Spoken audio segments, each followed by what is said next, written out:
We cut back to a month earlier as Yukito tells his friends about his plan to give Mitama 10,000 followers, planning to use Mitama's powers to offer incentives to people to gain more followers. Mitama ends up making harvesting machines to help the villagers with their farming, telling the people they will be allowed to use it if they believe in Mitama. The people are eager to join, but we see Mitama drained of her power. She ends up recovering thanks to all of her new followers reaching 927. Yukito thinks things are going well, but he wonders what they should do next. Al comes in with a bucket of water, but she slips and ends up spilling it on herself, thinking she needs to go and get more water. But this gives Yukito an idea, and he ends up installing a sink at the restaurant, saying that Mitama will bless all of their believers' houses. Thanks to this, they end up having a pool party to celebrate, and everyone has a good time. But Mitama is exhausted, having been forced to create plumbing and connecting water to all the followers' houses. She manages to recover thanks to even more followers, and she starts to get excited about fighting the Empire. Yukito thinks they still don't have enough followers, so he moves to the next stage of his plan. He brings electricity into the world, allowing people to drink at the bar even at night. It soon spreads across the whole village, and Clan is impressed at the sight, mentioning that even the Emperor wouldn't have a view like this. Bertrand asks how he would know about the Emperor, and Clan reveals he used to work in the Imperial Palace, but he chose to live in the isolation camp instead. Mitama thinks he is weird for his choice, but Clan thinks she is even more interesting, asking to know more about what it means to be a god. Yukito explains there are two types of gods. One is used to explain inexplicable events, and the other is a symbol created by religions. Bertrand thinks that would make their emperor their god, because all phenomena, disasters, and inexplicable events are explained by the assembly that works for the emperor. The next day, Mitama's power surges, as she has over 2,000 followers. Yukito thinks that everyone in their village has been converted, so they need to start converting the other villages. However, Roy suddenly comes in, telling them that Bertrand was attacked and captured. Meanwhile, we see Ataru, as she examines a hose, confused by how Thid works. She interrogates Bertrand about it, but she suddenly gets a message from Loki. She reports about the strange tools, and Loki suggests that only the Emperor or another Archon could create such things, reminding Ataru of the Archon that once betrayed them in the past. Loki tells her to just destroy the village, and Ataru starts torturing Bertrand, but Mitama suddenly appears, causing her to back away. Ataru attacks with an energy blast, but Mitama blocks it by shielding herself with some rocks. Mitama summons a number of plant monsters to attack, but Ataru vaporizes them. Mitama summons even more, and Ataru keeps destroying them, but she eventually gets caught as a bunch of monsters jump onto her, and Mitama follows up by binding her even further. Mitama thinks the fight is over, jumping onto Yukito, but there is suddenly a huge explosion as Ataru gets free, revealing her true form. Mitama knows she is running out of power, so she prepares her final attack. She sends her beasts to attack, but Ataru blows right through them. Mitama thinks she is about to lose, but Yukito begs for her to win. Mitama decides to borrow the power of all the other gods because as a primordial god she is able to use any of their powers. She attacks using their powers, and Ataru clashes with her, but after a while the gods tell her they have to go, after seeing how few followers she had, and there is an enormous explosion as Ataru's attack lands. Ataru ends up exhausted, but Mitama is defeated, and she starts crying, apologizing to Yukito for letting him down. Their friends come rushing over, but Ataru charges up an attack, preparing to wipe out the village. She throws her attack and it completely wipes out the village. Yukito thinks he failed all of his friends, but there is suddenly a glitch and the damage is reversed. Ataru realizes it was an illusion, and Clint appears, who Ataru recognizes as Loki. Yukito wonders what is going on, and Clint reveals that he never existed, and she is actually the Archon Loki. Ataru wonders why she got in her way, and Loki appears behind Yukito, telling them she wants their help to assassinate the Emperor. Ataru asks why she is betraying them, preparing to eradicate her, but Loki suddenly stabs her from behind, telling her she stands no chance when she is already caught in her illusion. Ataru is restrained and Loki takes them back to the capital. They are taken to meet the Emperor, and Ataru rushes to apologize for her failure, but the Emperor is on phase because everything was foretold. He even knows about Yukito attempting to revive the notion of God and religion.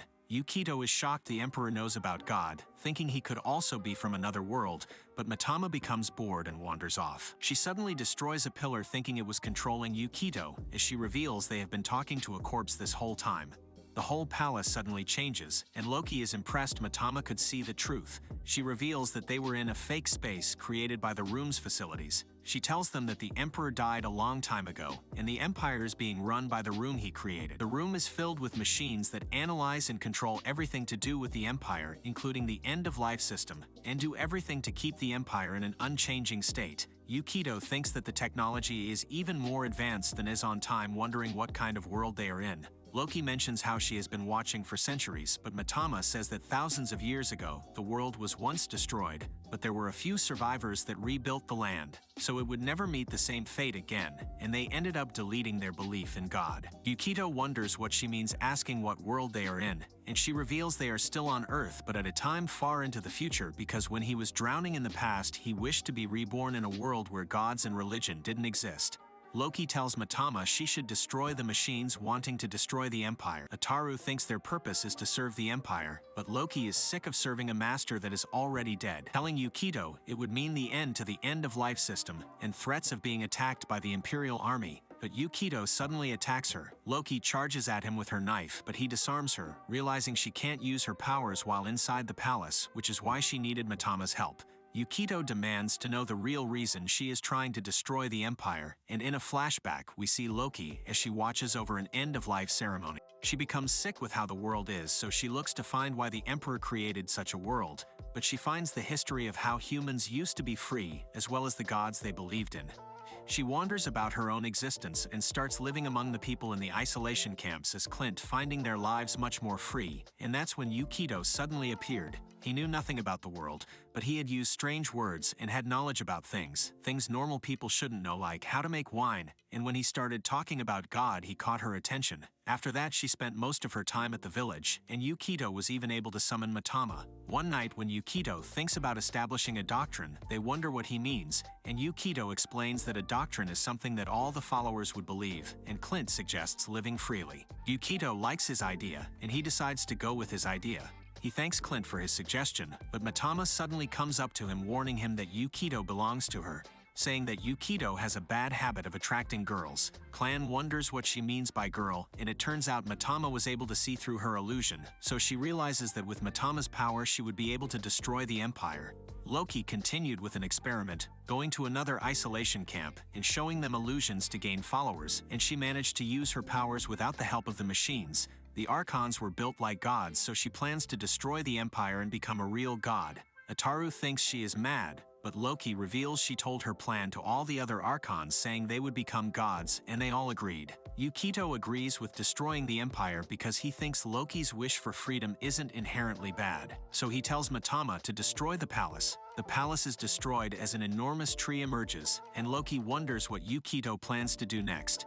He knows that the Archons will fight among themselves, and their village will eventually get dragged into it, so he plans to make Mitama the true god, saying that fakes won't be able to compete with her. Back at the village, the people celebrate now that they are no longer targets of the Empire, and Mitama is praised for taking out the Empire, but Loki and Ataru are also there. Yukito wonders what Loki wants, but she says she just wants to enjoy a final night at the village with everyone. Roy is surprised that Clan was a girl, and she tricks him with an illusion, swapping physicians with Ricky. Loki decides to head off, not wanting the other Archons to get ahead of her, and she leaves Ataru behind, saying she can no longer use her powers without the Empire's machines. Yuki claims he will do everything to protect the village, and Loki says she will do whatever it takes to become a god. As she leaves, she is stopped by Bertrand, who sees her as a threat, but Loki uses her magic, turning Bertrand back into a man, and he is overjoyed to be back in his original form. However, Loki changes him back, mentioning how she still has powers, so he is no match for her. Bertrand wonders where she is headed, and she reveals she is going back to the capital, but Bertrand decides to follow her. Wanting to stop her from doing what she wishes, the villagers finished celebrating at the bar, but Ataru is left devastated, not knowing what to do with herself. She blames Yukito for destroying the Empire, but he explains he didn't have a choice. He decides to team up with her, telling her that if they defeat all the other Archons, she could absorb their powers and recreate the system and the assembly. Ataru wonders why he would help her, but Yukito says they are up against other Archons, so he could use her help, and he can't just ignore a girl that's crying. He wins her over with some ice cream. But Al watches from a distance, seeing her as competition. The next day, Yukito announces that their religion will have 2 gods. Mitama is shocked hearing this, and her 2,000 followers get divided, with each of them having 1,000. Mitama is devastated, and Ataru uses her power blowing up a nearby rock. Yukito thinks her fighting ability will come in handy, but Mitama reminds her who's boss. Ataru uses her power to defeat the giant beasts, and the group shows off their meat and alcohol to attract people from other villages. They even bring them back to the village, showing off their technological advancements, and Yukito offers to share everything with them, as long as their village accepts Mitama as their god. And after doing this, Mitama is up to almost 3,000 followers, and we learn they have converted 3 villages, but Mitama gets jealous when she sees Ataru has more followers than her. But she says it's because she is the one defeating the strange beasts. Sil brings up some information she found about a woman named Dikini who is claiming to be god in another village, and she already has 10,000 followers. Yukito thinks it must be an Archon asking Ataru about her, but she says she only really had contact with Loki, although she knows that Dikini's power is related to love. Mitama wants to crush her, but Yukito has another idea, saying the best way to take over a religion is to hijack it from the inside. They go over to Dikini's area, and Yukito thinks it looks like a love hotel. They ask to join the religion, and a girl named Rish appears, introducing herself as one of the branch leaders. She guides them through their facility, and as the other followers see Rish, they think she is the #1 lover, and that she wears her glasses to contain her power. They reach Dikini's chamber, but Rish tells them they can only meet her as a male and female pair. Mitama worries if Yuki will be okay without her, but he says it should be fine. Al thinks their infiltration is going well, but Yukito tells her not to let her guard down. Dakini suddenly appears, mentioning how she has been busy getting so many followers recently. Yuki requests to join, and Dakini easily agrees, mentioning that they just need to do things the way they like and live according to their desires. She takes a picture of them both and just leaves the room. Yukito is suddenly overwhelmed by a strange feeling, and it seems Al has also been affected. Yukito wonders how they were affected by Dakini's powers, and he is overwhelmed looking at Al, but he manages to snap out of it, and there is suddenly an explosion as Roy comes smashing through the wall, and Mitama reveals he tried to make a move on her. Roy runs off after being rejected, and Yukito wonders what they are going to do about the hole in the room. Meanwhile, Dakini tells Rish that the secret joining ritual is complete. Rish prepares to handle the rest, but Dakini warns her that she set their love to berserk mode. As Rish goes to check up on them, she sees Mitama as she is repairing the wall with her powers, but Yukito grabs onto her, warning her not to tell anyone about what she saw. As Yukito threatens her, she is suddenly overwhelmed by a sensation and she passes out. They think about what they should do with her, but she starts crying and reveals she has never actually been with a man. Yukito thinks it's strange considering her position in the group, and Rish wonders why Dakini's power didn't work on them. Yukito explains he has resistance thanks to training from his father, and Mitama was unaffected since she is a god. Hearing that she is a god, Rish begs for their help, actually wanting to destroy the group. Meanwhile, Roy causes a scene running around, but he runs into Dakini, who finds him interesting. Rish explains how her village was taken over by Dakini's sect, and she was unwillingly forced to become a follower. Before she joined, she used to read the forbidden books about lovemaking, so she started making crazy stuff up, and the other followers became convinced she was experienced, even making her one of the branch leaders. She tells them she just liked to read about it but can't stand it in real life, so she wants to get free by destroying this act. Yukito isn't sure he can trust her but thinks she could be useful, so he agrees to help her.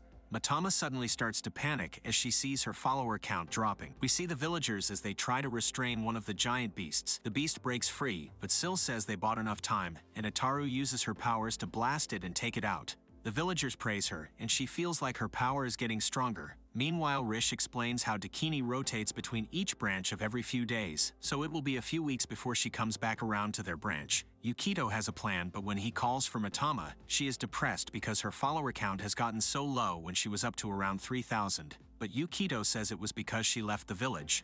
No matter how much a leader is worshipped, if they leave the group, their followers' belief will waver, but he is surprised at how fast it dropped. Mitama is completely demoralized, but Yukito tells her if she can help him, he will believe in her for real, and he manages to revitalize her power. Meanwhile, in another branch, Dakini spreads her message, gaining even more followers, but she notes that her power doesn't seem to be increasing. She overhears some followers talking about the new items they've obtained to help the love sessions, revealing Rish has been handing them out in her study group. We see Rish as she explains the science behind the human body, telling the followers how to achieve more intense pleasure, even attracting followers from other branches, and she starts to be praised by them. Yukito knows instead of Dakini, who is not always there, the people will tend to follow whoever is around, and thanks to the items summoned by Mitama and his knowledge from the modern world, Rish is able to grow our own faction. Dakini suddenly returns to their branch early, and she confronts Rish about stealing her followers, but Rish claims she was just helping them to better understand her teachings. The followers defend Rish, saying she has done nothing wrong, but Dakini realizes why her powers haven't been growing. She summons her guards to surround them, realizing Yukito is the one who has been influencing Rish. Roy has become lover guard, and he suddenly punches Yukito, revealing that he was converted by Dakini. Dakini holds a trial where she has the four of them restrained. She interrogates Rish about her special study group. Rish suddenly cries as she apologizes for her actions, saying she thought she was being helpful, and she begs to be punished. The other followers are moved by her devotion, and they think she has done nothing wrong, begging Dakini to show mercy, but this was all a part of Yukito's plan. In a flashback, we see that Yukito predicted how Dakini would react, so he coached Rish on how to act, even giving her a script of what to say. Rish continues her performance as she asks for mercy for the followers of her group, and thanks Dakini for taking her in. Everyone has moved to tears, and Dakini is put in a tough position, so she has no choice and is forced to call off the trial. Dakini thinks about losing Rish but decides she doesn't need her as she summons her guards. The group gets thrown into a cell, and Yukito tries to think of a way to escape. He looks over at Mitama, but she is completely out of juice, and at that moment Dakini's guards appear, and Rish explains they are known as purgers and will follow any order that Dakini gives, even if it means taking a life. Don't forget to give me a like and subscribe to my channel. I will bring more exciting anime in the future. Thanks for watching. Bye.